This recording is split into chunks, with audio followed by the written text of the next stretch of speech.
So I finally got the Embrilliance Stitch Artist software.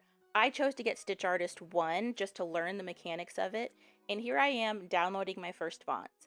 I went to Etsy, paid about 20 bucks, and got about 300 fonts from a seller there. It was super easy. A PDF comes across with a link. You click on the link, and you're able to download the files. The only tricky part about this particular batch is that I had to manually go through and download every single font. As you can see, took me a little bit of time, but it wasn't that big of a deal. I have nothing better to do on my Sunday.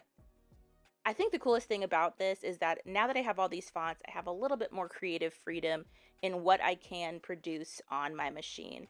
As always, double check if there's any copyright infringement or anything crazy like that.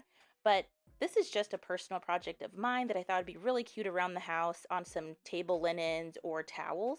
So it was super fun to change out the colors and make sure that this was my first successful project with my new fonts. Like and subscribe for more.